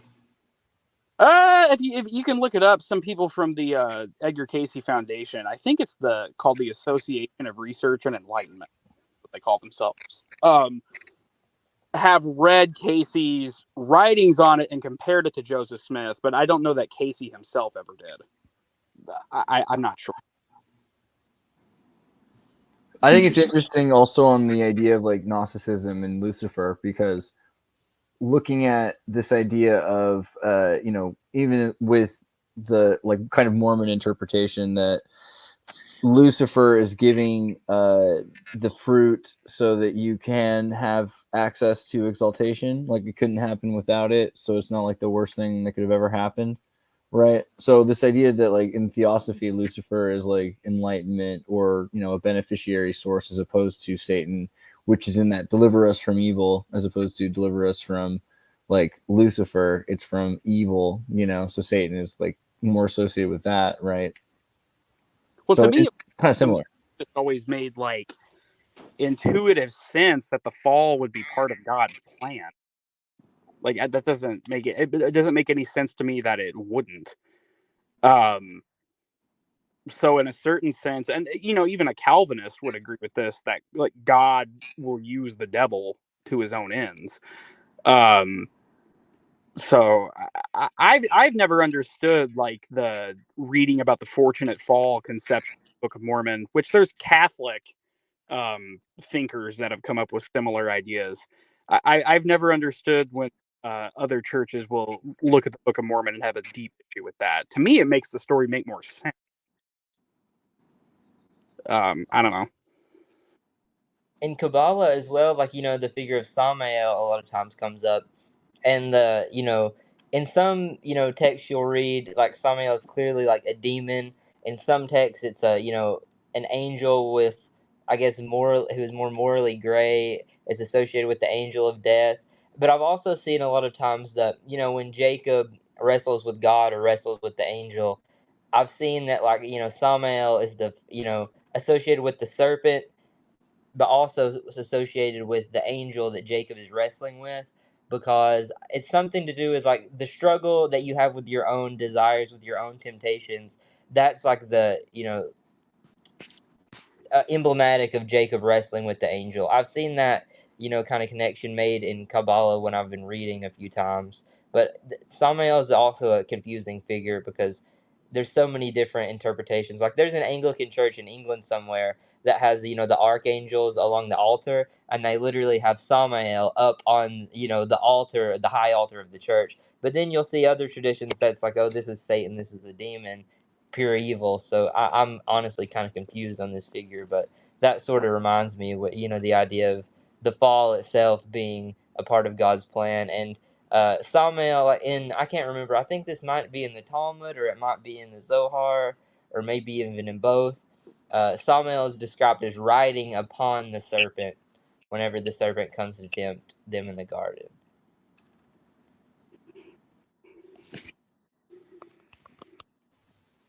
Yeah, I do think the Lucifer thing is interesting just because there's, you know, there's multiple interpretations, and then this idea of like there's an evil one versus like the evil force or some sort of like entropy in the universe that we have to work through. It seems to make more sense. I don't know. The other thought I wanted to add, go ahead first. Sorry. I was going to say that book about the Hyksos, where it talks about that they were a hypothetical tribe of Levites. That theory, the name of that book is The Exodus by Richard Elliott Friedman. And then if you want to get into the Moses, Akhenaten stuff, I believe David Greenberg has a book on that. And then there's the classic book by Freud. So sorry, I just wanted to throw that in there. Right. Freud's got Osarsif. I don't know. I mean, Freud is close, but I think the thing is Freud was just psychoanalyzing him here, not really willing to see what is probably like kind of obvious. So I get it. Like Osarsif is a priest in Egypt that would kind of fit this idea that there's a blight going on these separated, maybe perhaps they've separated themselves because they're an elite class from another foreign land that have slightly different beliefs. But they're getting like some sort of a blight, you know, and this is also several centuries maybe have gone by, you know, so this idea that after the Pharaoh has gone through this drought and they've controlled so much of this food supply, and people have had to trade away everything to the Pharaoh for the grain that Joseph has predicted, right, that has predicted that they will not be able to have grain in the future because he's got a drought plan, maybe by diverting the Nile. This is a thing also. Nile diverted, new road. There's a new thing. There's a news here, right here. Like we mapped a lost branch in the Nile River. I've been talking about this. Oh, come on. We don't have a page anymore. Lost branch in the Nile River. How about now? Cool. So they found this. I've been talking about this for a few years that we would probably find it. Now with LiDAR, they found it. There's like a path. Show the pictures, man. There's a path where the Nile went right by the pyramids of Giza at one point. and it's been diverted. So the diversion of the Nile would have led to a famine, right, and would have led to devastation. So it's not even necessarily a dream. It could just be that the Hyksos diverted the Nile for the pharaoh so they could start claiming all sorts of money. Or like you have to trade your cattle for the use of the land so you can have grain, right? And over a period of time, there would have been social economics would have made people dislike the Hyksos. This seems to be what historically is said. Like the Hyksos were disliked because they ended up owning like beyond the native class, right? But the idea that it's just specifically Osarseph, right?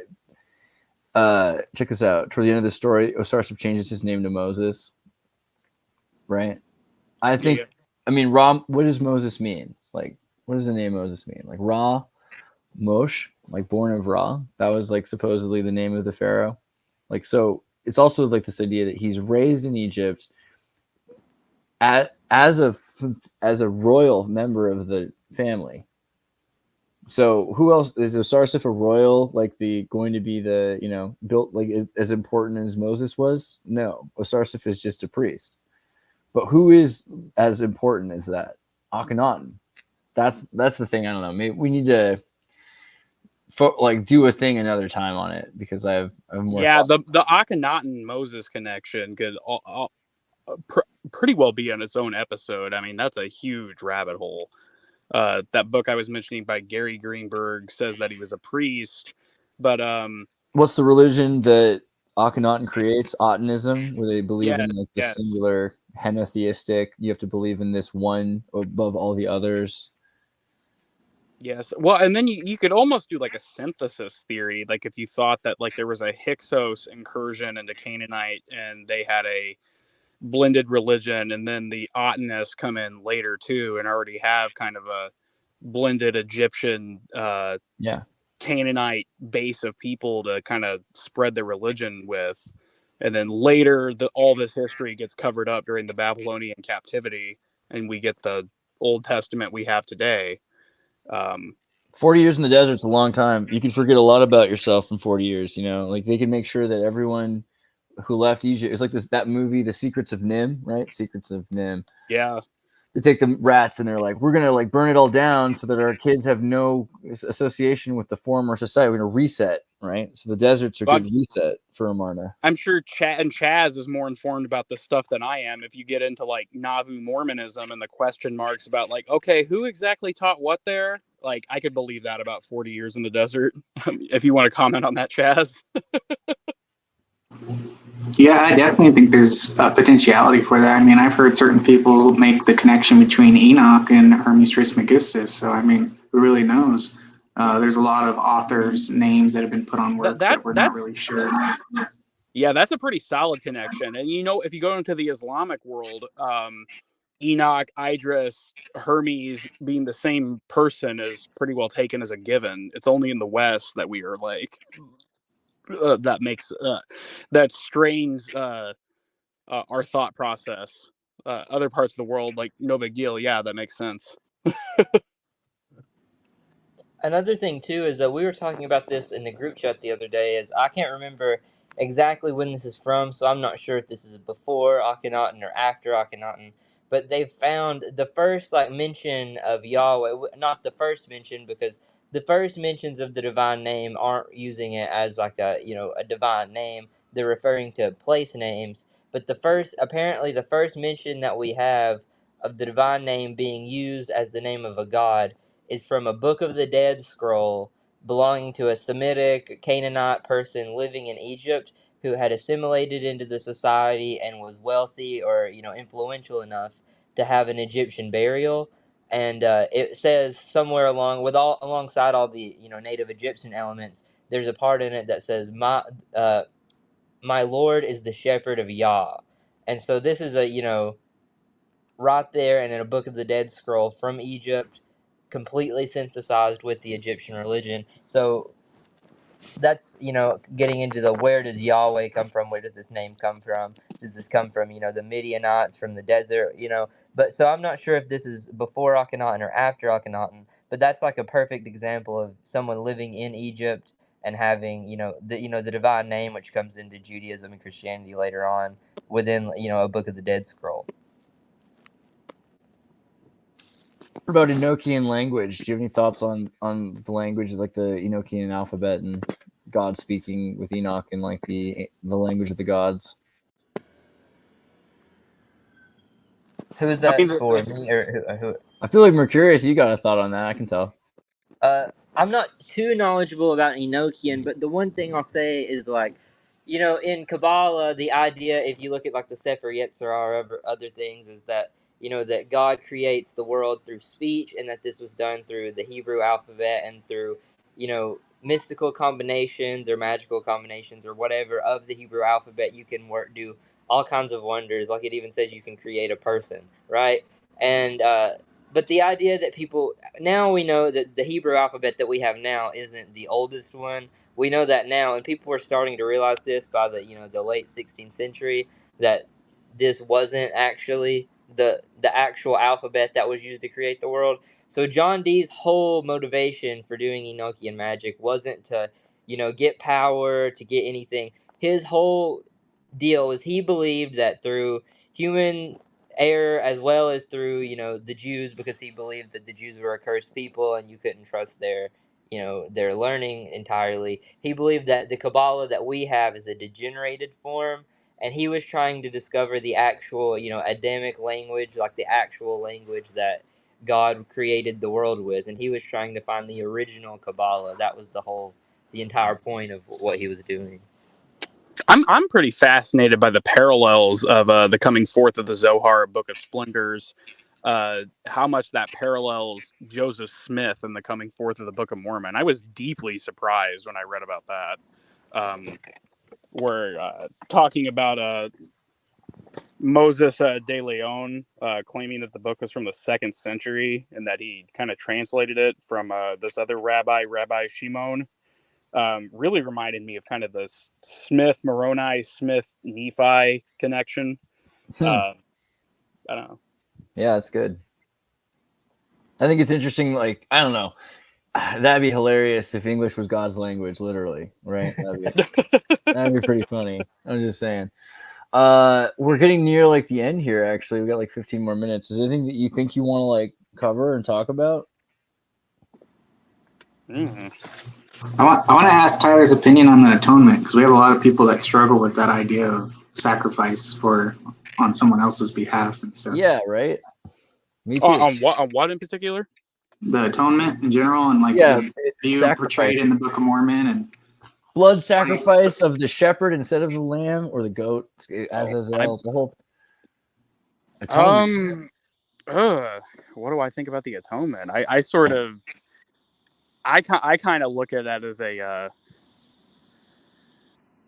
I see it more in terms of a triumph over death. That Jesus, this man who lives a perfect life, is killed and then descends into spirit prison or hell, whatever you want to call it, and then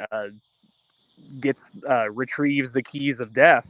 That's more how I see it, as opposed to a blood sacrifice or something like that. I'm not sure that I have personally, I'm just being honest, I have a hard time believing blood sacrifice has anything to do with God. That's my personal opinion. I could be wrong about that, but I have a hard time with that one. That's a very Kabbalistic way of looking at it too, because Yeah. if you ever look at like Shabbatai Zvi or whatever, the famous Kabbalistic Jewish false Messiah, if you actually look into what he says, the claims that him and Nathan of Gaza make about himself and about his role as the Messiah, of course there's some differences, but there's a lot of like similarities between that and Christian ideas. For example, like everybody knows that Shabbatai Zvi converted to Islam famously, and Nathan of Gaza basically reinterprets this as in a mystical way, and he says, well, what actually Shabbatai is doing by converting to Islam and by bringing in Christian elements into this, all these things that were horrifying the rabbis at the time, he basically puts a spin on this that says Shabbatai as the Messiah is descending into the worlds of the Klipoth to redeem them and to defeat death, descending into like the most like debased world of the Gentiles, and that's how he interprets it from like the Jewish perspective. But the same thing is like the same idea comes up anytime you have a Messiah, whoever you think that is, and that's the idea with Christ, is that he descends down into, like, the material world and suffers through this, and then even further descends down into hell to redeem hell and everybody down there, essentially. And that's the same exact idea. Is like, and I think that's also a lot more compelling than thinking about it in terms, the Calvinistic sort of blood sacrifice kind of things. The Right. penal what is it? Penal substitutionary atonement view. Yeah. Well, Exactly. Swedenborg had this notion that there was like kind of a spiritual war going on alongside what was going on Earth physically at the coming of the time of Christ, and he had this notion that hell had almost consumed the whole of heaven at the time of the incarnation, and then Jesus's death and descent, and then rise again.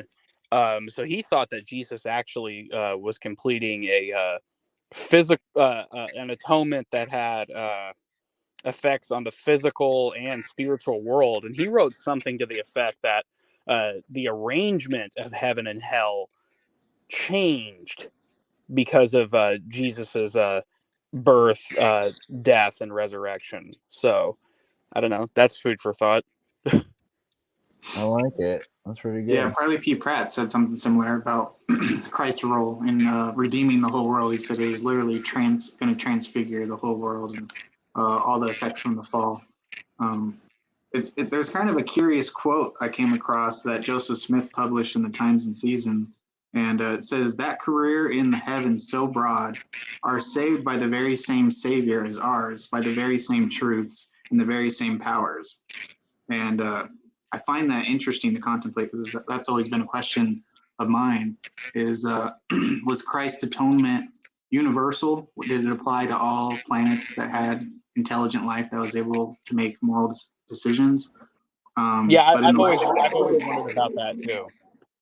But he's very vague in his wording. He says, saved by the very same Savior, same truths and the same powers. And then we read in Lectures on Faith that Jesus Christ is a prototype of the saved man, and we must become exactly like him to be saved. So it's kind of interesting. It's like this idea that we were talking about earlier, the God beyond God. Joseph Smith seems to be implying that the ground of being in the pure language, in a more pure language, is Amen. And so that's kind of interesting in relation to like the Enochian being a more pure language. I'm curious, and this could get into something for next time. What do you guys think of the notion that the Holy Spirit itself is the ground being? And that is what Smith is getting at when he talks about the Father and the Son share in the same mind. Yeah. So, and that the Holy Spirit is the God beyond God. I'm just curious what you guys think of that idea. Yeah, it's pretty Vedic. I'll take it. My thought first would be like Narayana is source. I put up that meme earlier that Narayana is source, right? This idea that the Vedic versus the Brahmic tradition, that there is an eternal thing, it's sustainable, that beginnings and ends are inside of, right? And they talk about the Shokma or Sophia, this idea of wisdom, and that it's with God from the very beginning. So the beginning is, in fact, there always. I think that also because the Jesuits believe that. So it's funny because the Catholics have like two sides, right? There's the Catholics that don't and the Catholics that do, which are the Jesuits. But Teilhard Chardin does the Omega point, which is this idea that the entire space-time continuum is from the beginning to the end is within the Omega point. So anything that accumulates is happening. So God itself is reflecting. Yeah. God itself is growing. And so, yes, God knows everything that there is to know, but we are creating that. And so God is knowing more as we know, and God is reflective in that growth. And we are becoming, as we make choices, further along towards the Omega point of space-time, but that is just back to being with God, or whatever we consider the creation versus the relationship. Yeah, and he's a pretty interesting guy too. Yeah, it's my favorite. I would say about like Catholicism having this dual nature, it is similar to kind of Talmudic rabbinical Judaism, because one thing that I that I came across recently was when they were de-emphasizing mysticism, a lot of them were aware of the reality of mystical experiences at the same time, but they felt that it was dangerous and foolhardy and needed to be suppressed.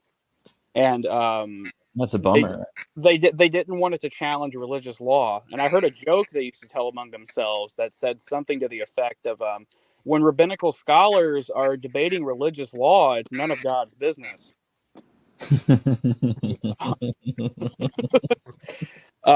Which, you know, is kind of funny, but like it reveals a mindset. Wow. Yeah. Yeah, I think I see a similar thing in the Catholic Church. Yeah, absolutely. I mean, of course, the thing is, like, you can be a member of a church or you can be a part of a church, and I think they're different. You know, you can create this, like, when you have these early Christians, which are hiding and living in sewers and whatever, they're meeting like about a group this size, and we're talking about these kinds of things and our issues. And sometimes they're helping each other out, like, oh, dude, like, this week I got robbed and beaten because I was a Christian. So like you give them some food, right? And like they share a meal. And so Christianity is such a simple thing on that scale, but it's scary because you can see like the Soviet Unionism of Constantinianism and how secular church can destroy itself, right? Because all of a sudden it's orchestrated by man. So it has to be to a point of self-alignment that you're becoming yourself, that you're like, that's what Christogenesis kind of, I think, means, right? It requires. Yeah, when you get into like the secular state influencing the church, you know, that I was listening to a Joe Rogan podcast, and what's that guy's name? It's his name escapes me. He's the British conservative thinker. He's written a lot of books. Is it Douglas Murray? I'm trying to remember if that's who said it, but he was talking about the Roman Catholic Church, and he said something to the effect of, the Roman Empire didn't die, it became a church. And he was saying this as if it was a good thing. And I'm like, have you read the history of the Roman Empire? Why would you want that to become your church? And I know Catholics look at that and they're like, well, we christened Rome and we purified Rome. And I'm like, I don't know. I look at the evidence over the next few centuries, and to me, it looks like you just became Rome. But, you know, that's my opinion. And that's the opinion of somebody who comes from kind of a mixed Protestant Latter-day Saint background. So they would take that with a grain of salt if you're Catholic, but that's just kind of how I see it. No, that's pretty Joachim big. of Fiore apparently like actually classified Constantine as one of the famous like you know he had a scheme with several antichrists. Constantine was one of the antichrists in Joachim's in his prophetic schema, I guess. You know, I've been reading about him a lot too lately, and the more I get into that guy, the more I like him. It's based. I'm gonna pull up Gnostic Mormon Mystics Instagram because like he does some amazing art, and you guys should be checking it out and subscribing. Chaz based stuff right here. And I don't know, Professor Hinds, you want me to pull up a link for you or anything? I need to develop something more substantial first, so we could save that for another time. It's based. These are all.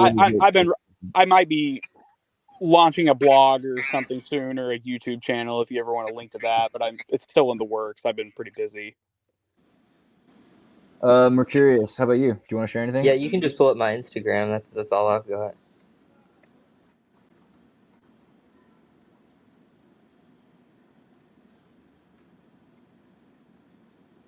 I almost did it. I'll try again. 2. Last point, when it comes to like symbolism that like perfectly represents what I think Joseph Smith's conception of God and eternity was like, not to sound too cheesy and new agey, but the flower of life has come to prominence again with the whole Terrence Howard interview. But I do really think that the flower of life is one of the most comprehensive and useful symbols that we could show for how God stays the same, but is continually seeking to expand his realms of joy with his creations to develop.